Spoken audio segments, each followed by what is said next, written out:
এক লোক ঘোড়ায় চড়ে যাচ্ছেন, রাস্তার পাশে দেখে এক সাইনবোর্ডে লেখা এখানে বিএ পাশের সার্টিফিকেট বিক্রি করা হয়। তো লোকটি চিন্তা করলেন যে যেহেতু বিএ পাশের সার্টিফিকেট কিনতে পাওয়া যায়, তাহলে আমার ঘোড়াটার জন্য একটা সার্টিফিকেট কিনে নিয়ে যাই। ঠিক আছে, একটা সার্টিফিকেট কিনে নিয়ে সে সামনের দিকে এগোলেন। কিছু দূর যাওয়ার পরে আবার সে চিন্তা করলেন, ঘোড়ার জন্য যেহেতু বিএ পাশের সার্টিফিকেট কিনলাম, তাহলে আমার জন্য একটা সার্টিফিকেট কিনেই নেই। তখন আবার সে ফিরে আসলেন সেই সার্টিফিকেট দোকানির কাছে, এসে বললেন, ভাই, যেহেতু আমার ঘোড়ার জন্য একটা সার্টিফিকেট কিনেছি, তো আমার জন্য একটা সার্টিফিকেট দাও।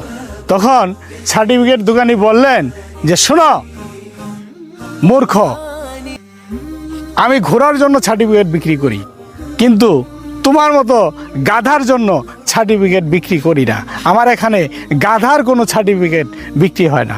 তার মানে কি বুঝলেন?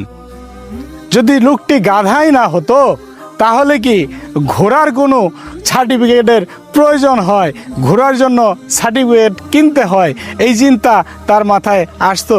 আসলে গাধা গাধাই, ঘোড়া ঘোড়াই, যার যে কাজ তার সেটাই করতে হয়। আর মানুষ গাধা ঘোড়ার চেয়ে অনেক ঊর্ধ্বে, যেটা লেখাপড়ার মাধ্যমে সার্টিফিকেট অর্জন করতে হয়, কিনে নিয়ে ভুয়া সার্টিফিকেট নয়।